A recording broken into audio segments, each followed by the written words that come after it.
A NCM convidou o artista Bordalo II para desenhar a terceira moeda da série Arte Contemporânea Urbana e logo de início, quando nas primeiras reuniões que tivemos, o artista teve logo uma ideia muito concreta do que queria fazer. Os pressupostos iniciais foram sempre a moeda ter uma metade em prata, no metal habitual das moedas de coleção, e a outra metade ser feita num material menos nobre, neste caso o vulgarmente chamado plástico, e que fosse utilizado material reciclado.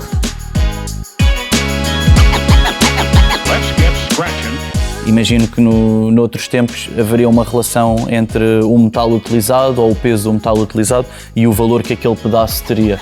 Hoje em dia, obviamente, quando temos, por exemplo, as notas, quer dizer, acaba por ser um valor que é dado àquilo, mas o dinheiro é papel, aquilo não tem propriamente valor. E sendo que geralmente as moedas em geral são outros metais semi-preciosos ou preciosos, achei que era interessante usar o plástico, que além de ser uma coisa que é completamente desvalorizada, é um problema. Portanto, conseguirmos reaproveitar algum plástico e dar-lhe um valor, quando na verdade ele não o tem, eu acho que é quase uma provocação, não é? Nós estamos a vender uma coisa, mas o material com que ela é feita não tem valor. Então qual é que é o valor?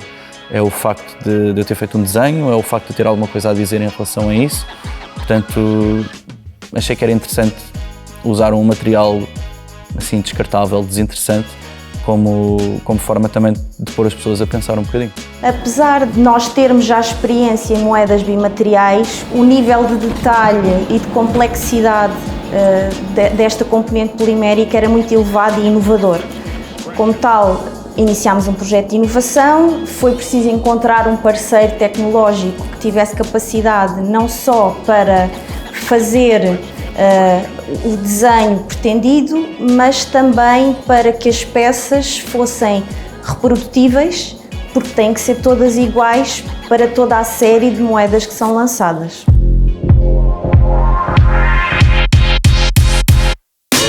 Tudo partiu de uma ilustração do Bordalo II. Estamos a falar de uma peça em plástico, com uma área compreendida numa dimensão de uma moeda e que adicionalmente tem uma espessura de 2 milímetros. Transportar geometrias, variação de espessuras, relevos, diferentes tipos de acabamento, por si só já foi um grande desafio. É uma peça com 3 cores, azul, branco e vermelho. Para nós conseguirmos fazer essas 3 cores diferentes, dividimos o processo em 3 fases. Injetamos o primeiro componente, que neste caso será a cor azul.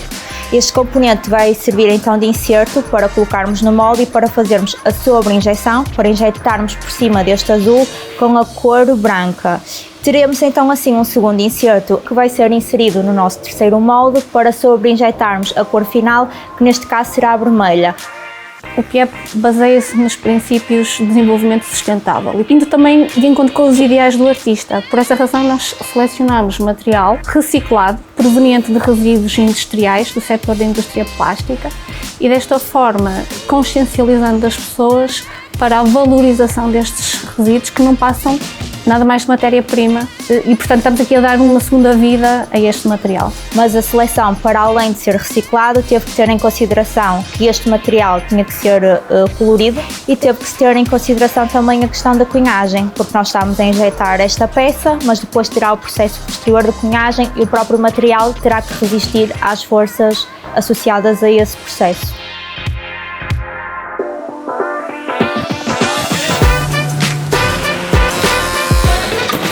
A própria preparação da matéria-prima para esta moeda também foi feita de uma forma diferente do habitual, uma vez que tivemos que fazer um corte de uma meia-lua no disco de prata através de um equipamento de eletroadesão a fio que nós temos para esse efeito. Uma das dificuldades que tivemos, uma vez que temos 2 materiais diferentes, um polímero que já vem com relevo e um disco totalmente liso e que no processo de estampagem ou de cunhagem vai ter que ficar com os relevos da moeda, foi tentar fazer com que o cunho tivesse a gravura coincidente com o polímero, de forma a podermos encaixar o polímero sobre o cunho e depois proceder à cunhagem da moeda.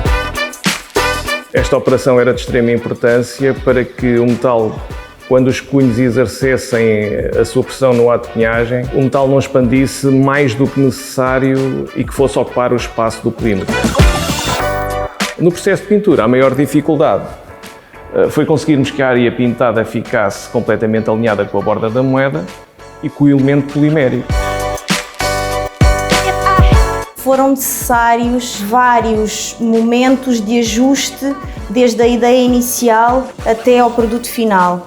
E como em todos os projetos de inovação, só têm sucesso e só chegamos a um produto em que todos estejamos orgulhosos do resultado final devido a um trabalho de equipa. Inicialmente parecia uma coisa não execuível e é brutal de uma coisa não execuível passarmos a descobrirmos algo novo que está feito e que vai sair para o público.